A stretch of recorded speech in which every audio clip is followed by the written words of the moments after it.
Topic है। अच्छा, ये इससे पहले हमने हाइपरज्योमेट्रिक डिस्ट्रीब्यूशन की है, उसका जो है वो हमने मोमेंट जनरेटिंग फंक्शन कैलकुलेट नहीं किया, क्योंकि आपको पता है थोड़ा वो कम्प्लेक्स सा फंक्शन था, उसका मोमेंट जनरेटिंग फंक्शन भी अजीबोगरीब सा बन जाना था, तो हमने इसको कॉम्प्लिकेशन की वजह से इसको इस लेवल पे स्किप कर दिया। नेक्स्ट है हमारे पास पॉइसन डिस्ट्रीब्यूशन। पॉइसन डिस्ट्रीब्यूशन क्या होती है? बेसिकली ये बायनॉमियल डिस्ट्रीब्यूशन की ही टाइप होती है। फ़र्क कहाँ पे आता है? ठीक है, फ़र्क यहाँ पे आता है कि ये जो डिस्ट्रीब्यूशन है ये फॉर रेयर इवेंट्स के लिए है। रेयर इवेंट्स का क्या मतलब है? मींस बहुत कम इवेंट्स के लिए होती है, जिनके लिए जो प्रोबेबिलिटी जो है ना वो हमारे पास ज़ीरो को अप्रोच करती है, पी फॉर लार्ज एन। अगर एन की वैल्यू बहुत ज़्यादा हो तो जो आपकी प्रोबेबिलिटी है ना वो ज़ीरो को अप्रोच करती है। एग्ज़ाम्पल के तौर पे हम कहते हैं कि अगर हमने आपकी अटेंडेंस रिकॉर्ड देखना है, अगर तो जो बच्चा रेगुलर होगा उसके नंबर ऑफ़ डेज़ जितने ज़्यादा होंगे उसकी जो एब्सेंटीज़ हैं उतनी ही कम होंगी। अगर 60 डेज़ हैं तो उसकी एब्सेंट 1 या 2 होगी, इससे ज़्यादा नहीं होगी जो रेगुलर स्टूडेंट होगा। ये हम उसकी बात कर रहे हैं, ठीक है। ये पॉइसन डिस्ट्रीब्यूशन जो है for large value of N के लिए है। एग्जाम्पल के तौर पे हम देखते हैं,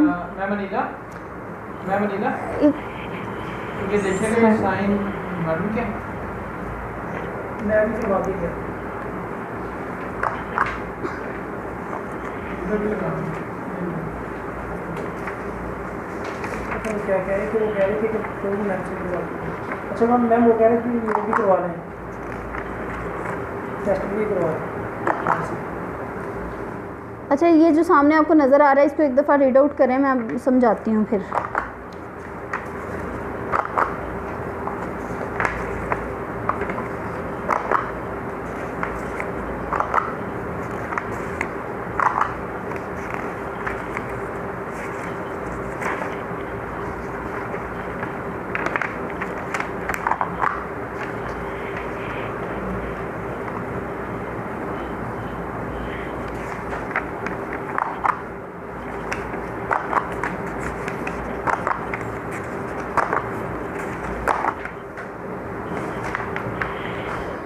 यहाँ पे देखिए जो हमारे पास ये जो पॉइसन डिस्ट्रीब्यूशन है ना ये बेसिकली रेयर इवेंट्स के लिए होती है। रेयर इवेंट्स क्या होते हैं? जिनकी प्रोबेबिलिटी जो होती है वो बहुत ही कम होती है। अगर आप रोड एक्सीडेंट्स की बात करें तो आपको कभी ऐसा होता है कि महीने में एक एक्सीडेंट देखने में आता है, या फिर कुछ ऐसे रोड्स भी होते हैं जिन पर पूरा साल एक्सीडेंट्स नहीं होते। तो अगर आप उनकी प्रोबेबिलिटी कैलकुलेट करना चाहेंगे तो टोटल अगर वहाँ से गाड़ियाँ गुजर रही हैं 500, तो उसमें से 1 या 2 को मैक्सिमम भी अगर हम देखें तो या तो 1 एक्सीडेंट होगा या 2 होगा, ठीक है। तो इसकी अगर आप प्रोबेबिलिटी कैलकुलेट करना चाहें तो ये 2/500 हो जाती है, जो कि बहुत ही स्मॉल है, बहुत ही छोटी है, ठीक है।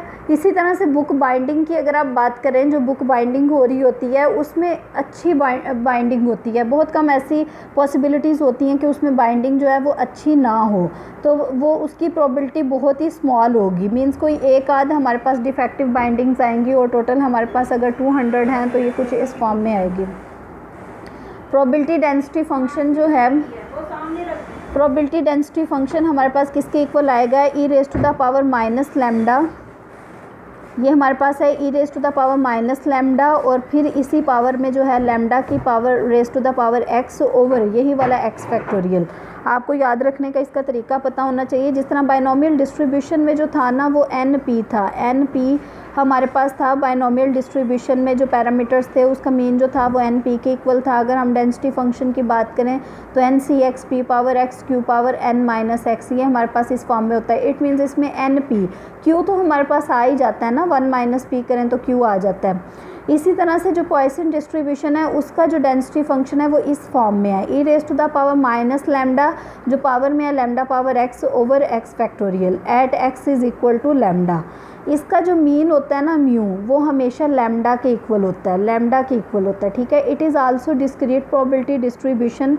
लैम्डा जो होता है वो हमारे पास इज़ इक्वल टू म्यू होता है, एवरेज होती है डिस्ट्रीब्यूशन फॉर इंडिपेंडेंट इवेंट्स, और ये भी इंडिपेंडेंट इवेंट्स के लिए होती है क्योंकि बायनॉमियल डिस्ट्रीब्यूशन के फॉर्मेट पे ही होती है। इट मीन्स ये इंडिपेंडेंट इवेंट्स के लिए होती है। डेली रोड एक्सीडेंट्स जो होते हैं वो डिपेंड नहीं कर रहे होते हैं। अगर पिछली गाड़ी टकराई है तो समटाइम तो ऐसा होता है कि अगर इतने क्लोज हों तो अगली गाड़ियाँ भी हिट करती हैं, लेकिन मोस्ट ऑफ द केसेस में ऐसा नहीं होता, डिपेंड नहीं कर रहे होते। इसी तरह से अगर आपने बुक बाइंडिंग कर रहे हैं और उसमें कोई डिफेक्टिव बुक बाइंडिंग हो गई है, तो ऐसा नहीं है कि अगर एक बुक बाइंडिंग आपकी डिफेक्टिव है तो बाकी भी डिफेक्टिव होंगी। अब इसका मीन और वेरिएंस हमने कैलकुलेट करना है। म्यू हमारे पास किसके इक्वल आएगा? म्यू जो है वो एक्सपेक्टेड वैल्यू ऑफ एक्स के इक्वल होता है, जिस तरह हमने पता है कि ये इसके इक्वल होता है। और इसका फार्मूला क्या होता है? Summation x probability of X comma lambda. जिस तरह से हमने ये बेसिकली पॉइसन डिस्ट्रीब्यूशन के लिए है, एक्स कॉमा लैम्डा। बायनोमियल के लिए हमने देखा था X comma N comma P इसके इक्वल होता है। हाइपर ज्योमेट्रिक में हमने देखा एक्स कॉमा के एन और कैपिटल एन इस फॉर्म में होता है। इसी तरह से पॉइसन जो है वो पी से ही हम डिनोट करते हैं, इसलिए ये आ जाता है P of X comma lambda आ जाता है। यहाँ पे हमारे पास समेशन एक्स रिप्लेस किया और इसकी जो प्रोबेबिलिटी है वो प्रोबेबिलिटी डेंसिटी फंक्शन हमने रिप्लेस कर दिया e raise to the power minus lambda lambda power x over x factorial. ठीक है, अब इसका म्यू हमने कैलकुलेट करना है। हम क्या करेंगे कि ये वाला जो एक्स है ना, हमारा टारगेट है कि इसको कैंसिल कर दें। इसको कैंसिल करने का क्या तरीका होगा कि यहाँ पे जो है वो हम इसको एक टर्म तक, इस फैक्टोरियल को जो है वो एक टर्म तक एक्सपेंड कर देते हैं। बेसिकली ये एक्स ओवर एक्स फैक्टोरियल है जो कि इक्वल आएगा x over x into X minus one factorial. ये वाला एक्स इस एक्स से कैंसिल हो जाएगा तो ओवर में एक्स माइनस वन फैक्टोरियल ही रहेगा। ठीक है, हमारा ये टारगेट होता है कि हमारे पूरे एक्सप्रेशन में कहीं पे भी वेरिएबल इन्वॉल्व ना हो। तो म्यू जो है, अब हम क्या करेंगे कि यहाँ पे जो है वो x माइनस वन है, इसको हमने y के इक्वल रिप्लेस कर दिया। जिस तरह पहले बायनोमियल में भी हम करते रहे, इससे ये होता है कि हमारे लिए आसानी हो जाती है। y के इक्वल रिप्लेस कर दिया तो यहाँ पे आ गया y फैक्टोरियल। अब यहाँ पे x इन्वॉल्व है, यहाँ से x की वैल्यू निकालेंगे, x is equal to Y plus one या वन प्लस वाई, ये इसके इक्वल आ गया। अब देखें y जो है वो हमारे पास क्या है, लैम्डा की पावर वन प्लस वाई है और लैम्डा की पावर वन जो है वो कांस्टेंट है, ये हमने बाहर निकाल लिया। और समेशन जो है, ये वाली जो वेरिएशन है ना, ये भी अब हमने y की टर्म्स में लिख देनी है जो इसकी लिमिट्स है। अब देखें कि अगर हम यहाँ पे x को वन रिप्लेस करते हैं, यहाँ पे हमने वन ही क्यों लिया? क्योंकि x is equal to one to infinity है। क्योंकि अगर हम यहाँ पे वन रिप्लेस कर दें,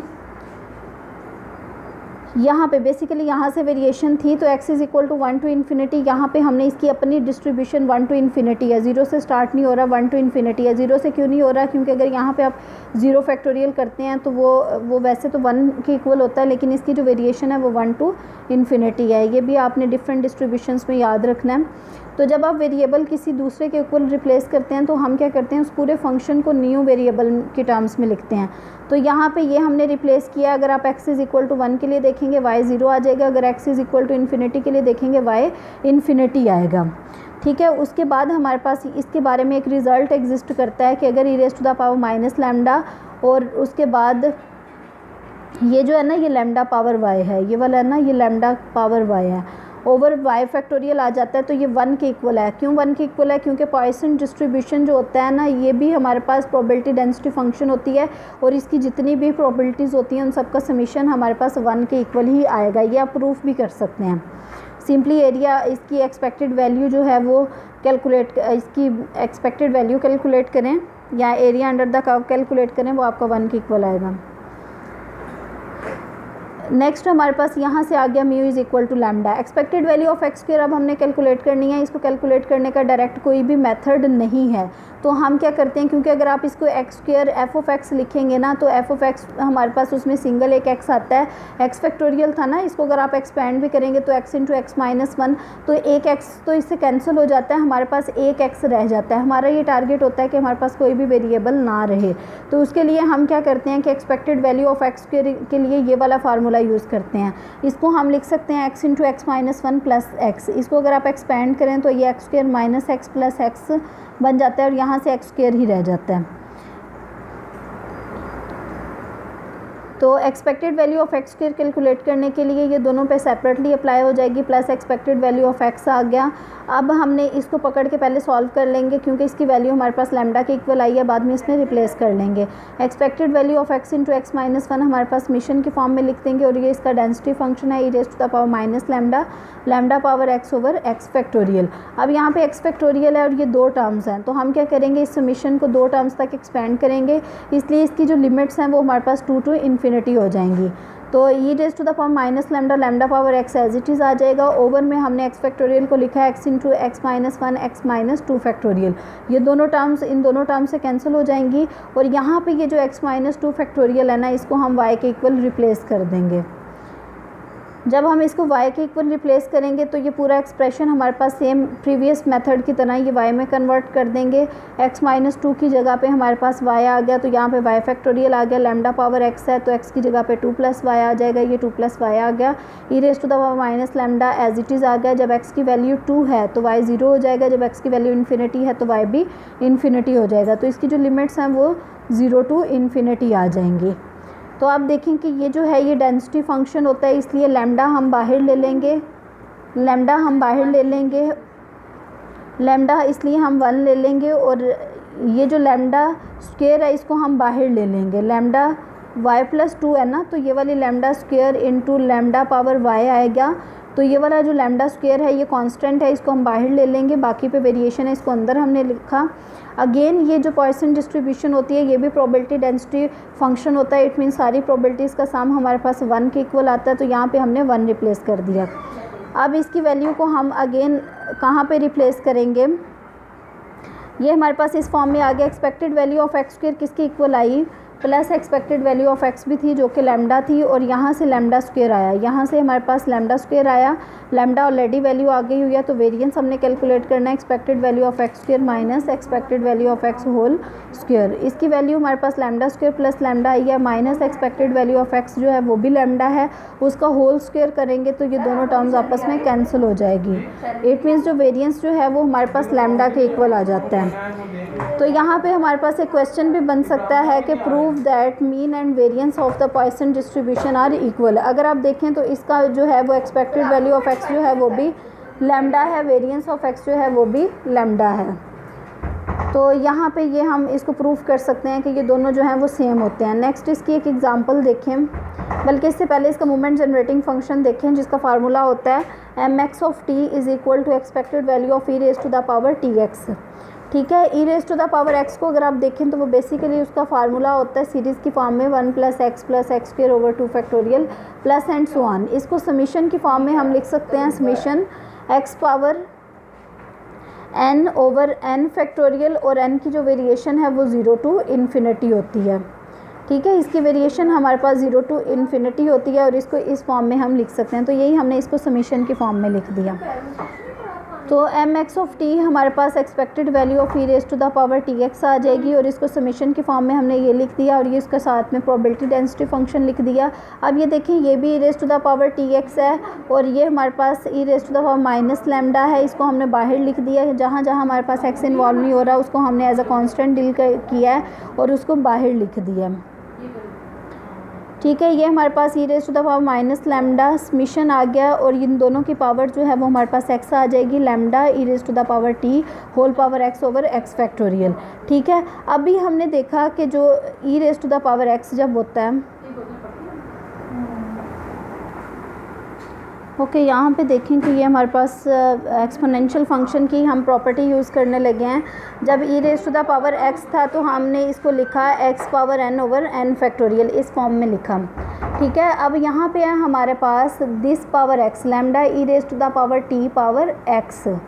ठीक है, तो इसको हम लिख सकते हैं, इसकी पावर एक्स है, ये हमारे पास बेसिकली इस फॉर्म में है।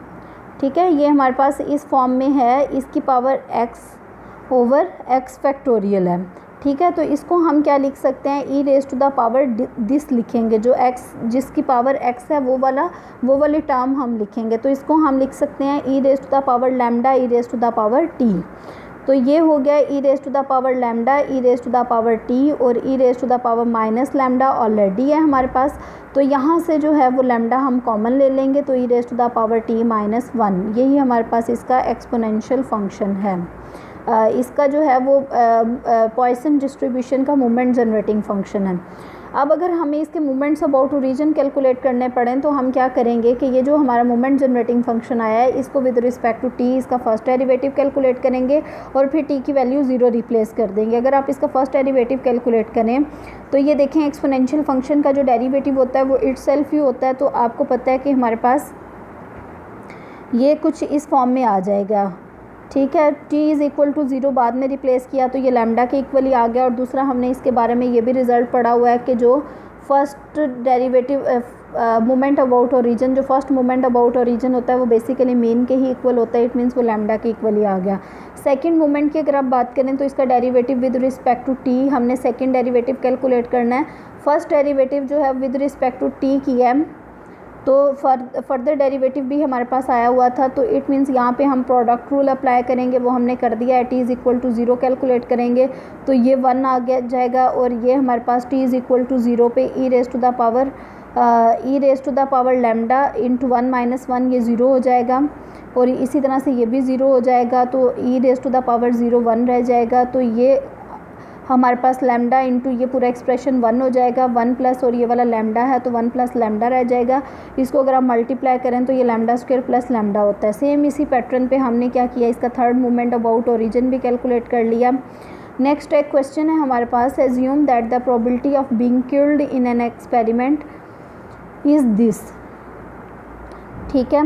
350 miners at least 1 fatal accident in a year, ठीक है। टोटल हमारे पास इनकी प्रोबेबिलिटी क्या है, 1/1400 है। कब, माइनिंग के दौरान जो माइनर्स हैं वो हमारे पास total n is equal to 350 हैं, उन पे कोई एक्सीडेंट वगैरह हो सकता है तो उसकी प्रोबेबिलिटी 1/1400 है।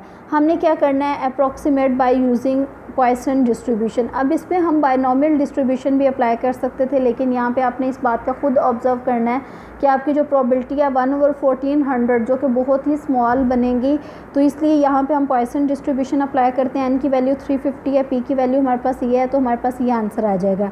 एटलीस्ट 1 फैटल एक्सीडेंट की अगर आप बात करें तो हम क्या करेंगे कि नो एक्सीडेंट की प्रोबेबिलिटी कैलकुलेट करेंगे। Means x greater than equal to 1 की एटलीस्ट 1 फैटल एक्सीडेंट है तो हम कैलकुलेट करेंगे probability of x greater than equal to 1, या फिर हम कैलकुलेट कर लें 1 minus probability of x less than 1।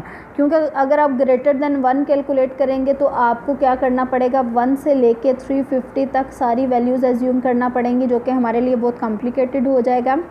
तो हम क्या करेंगे, लेस देन 1 की बात करते हैं तो वो 0 आ जाएगा। Probability of x is equal to 0, तो पॉइसन डिस्ट्रीब्यूशन का जो डेंसिटी फंक्शन है उसमें x इज़ इक्वल टू 0 हम रिप्लेस कर देंगे, तो e raise to the power minus lambda, lambda power x था तो लैम्डा पावर 0 हो जाएगा ओवर 0 फैक्टोरियल। तो इसको देखें, लैम्डा पावर 0 हमारे पास 1 होता है, 0 फैक्टोरियल भी 1 होता है, e raise to the power minus lambda रह जाएगा।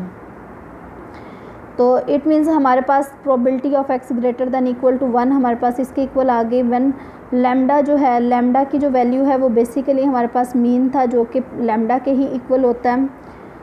x एट लैम्डा अगर आप कैलकुलेट करें तो हमारे पास इसके इक्वल आ जाता है। नेक्स्ट है ये थोड़ा सा हमारे पास यूजिंग बायनॉमियल डिस्ट्रीब्यूशन अगर आप बात करें तो इसको भी हम बायनॉमियल से भी कैलकुलेट कर सकते हैं, लेकिन स्पेसिफिकली जो है वो पॉइसन डिस्ट्रीब्यूशन है for very low probability when n approaches to infinity. अगर हमारे पास n बहुत बड़ा हो, ये वाला n बहुत बड़ा हो और p बहुत छोटा हो तो पॉइसन डिस्ट्रीब्यूशन ही अप्लाई करते हैं। अगर आप इसको देखना चाहें तो ये n 350 है, उसके लिए 0 c 0 आ गया, और ये हमारे पास p power 0 q power, q क्या होता है 1 में से p को माइनस कर दें तो q आ जाता है, तो आपके पास ये वाला रिजल्ट आ जाएगा। ये है probability of no fatal accident. अगर हमने एटलीस्ट 1 की कैलकुलेट करनी है तो मैक्सिमम प्रोबेबिलिटी 1 होती है, 1 में से हम इसको माइनस कर देंगे तो हमारे पास रिक्वायर्ड रिजल्ट आ जाएगा। होप सो आपको समझ आ गई। अगर कोई क्वेश्चन होता है तो आप पूछ सकते हैं।